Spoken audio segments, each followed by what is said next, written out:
Hey, what's up, good people? Hey, I'm still here. This is Larry Jones. I want to do a brief weekend one. There's a lot that happened in the market and crypto this week, so this is going to be like a weekend brief. You know what? Let's start right here with a little crypto. I'm sorry, I'm going to bounce around from crypto to stock, so just watch it. As we could see here, in crypto, a new bankruptcy filing shows that the value of FTX's crypto holdings is just $659,000 after Sam, as we say, scam bankrupt fraud, said that it was worth 5.5 billion. That is a far cry from 5.5 billion, 659,000.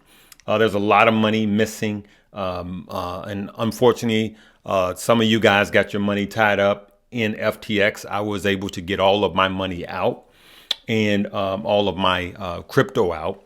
And so, of course, you could send your crypto to wherever you want to send it. Here's why I'm not telling you guys where to send your crypto. Let me just get right there. Look at this. Ledger hack, how to stay safe. I suggest you guys go and watch this video on Coin Bureau. All right. And in these times, everybody's looking for someone to blame for something. And it just makes it more difficult.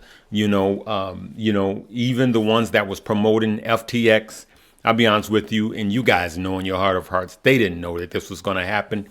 They would have never done it. But it happened, and heads got to roll, unfortunately. I still say it lies squarely on Sam, Sam the scam. I almost said that.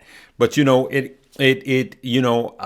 would feel bad talking about him if I thought he had an ounce of integrity, which he proven that he didn't. What he did was unexcusable. Also, on Friday, the market closed green, going into closing bell. As you can see, the Dow and the S&P ran up nicely at the end. Had me worried during the day, just like it did you, like what's going on. We know it's Friday. When there's a lot of volatility, people just kind of, take their money out sometimes and don't want to, they just don't want to run the risk. And I really don't blame them. It does get risky. Anything could happen.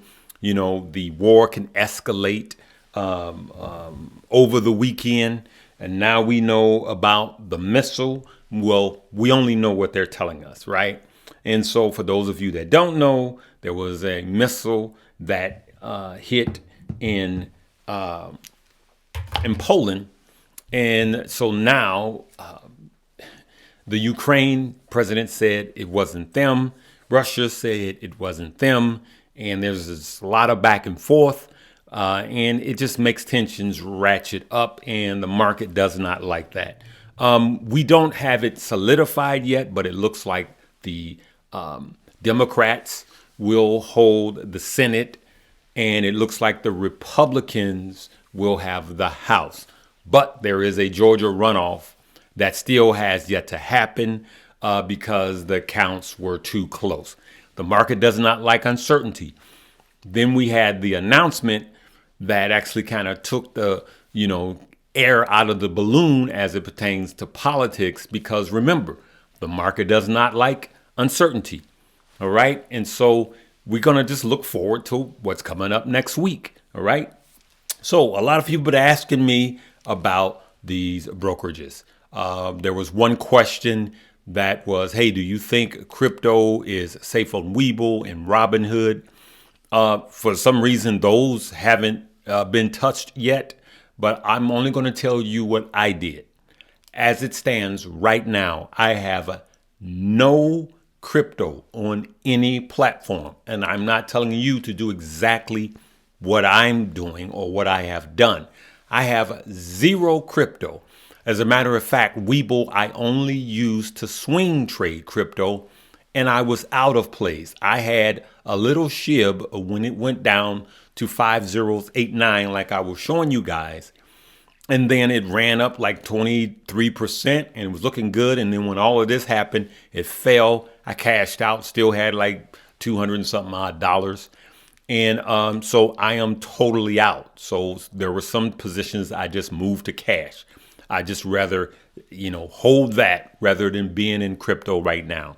I suggest that you listen to, do your own due diligence. I suggest that you listen to other influencers and see what they think. I'm going to leave a video here that I'm urging everyone to watch about where I think crypto is, and when I will, if I see it's safe to get in, I'll show you some key things. There'll be a video in this box I want everybody to watch. And lastly, I wanted to answer another question. Let's go here to this. All right. And I wanted you guys to see this. It's in your terms and condition. As you can see, it's regulated by the SEC and FINRA, right? And then underneath there, it says your funds are secure. Your funds are safely secure. I'm sorry, my phone is jumping. I don't know why that's happening.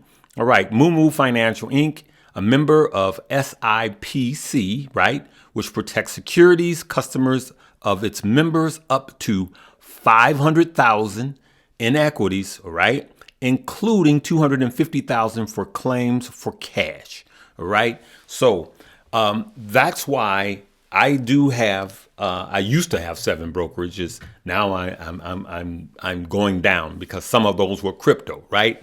Now I have way more money in my trading accounts than I have in the bank. I have very little money in the bank. And that's because, as you see, you actually in your brokerages, you have more protection because you have $500,000 with equities. The same thing for my Fidelity. So $500,000 in equities. And then you have even more in cash. So another $250,000 in cash, right? And so it gives you more protection. So I don't just have money in most of my broker accounts. I have stocks. And so it's more protection. And then I spread it around just in case one goes down. All right. And so here, to operate here in the States, you have strict rules that you have to go by to trade stocks. All right. And it really doesn't matter what broker it is. But I'm going to say this one more time. Protect your crypto. Move it off. And do your research, right? And if you want to do it in a wallet, I suggest you go and in storage, and where you own your keys. I suggest that you look around. It wouldn't hurt to watch this where it says Ledger Hack, how to stay safe right here. This is Coin Bureau right there, all right? I want you guys to stay informed. I want you to stay safe, all right? And that's all I'm going to say right now. I'm going to just leave it right there. You guys know, just like I showed you, that Webull has this promotion going on, and that's where we're cashing up. And we're going to be looking at some good stock for the long term, okay? And that's what we're going to do together. And I'm going to I already suggest one, Taiwan Semiconductor is one that's on the watch list. We're not buying it, okay?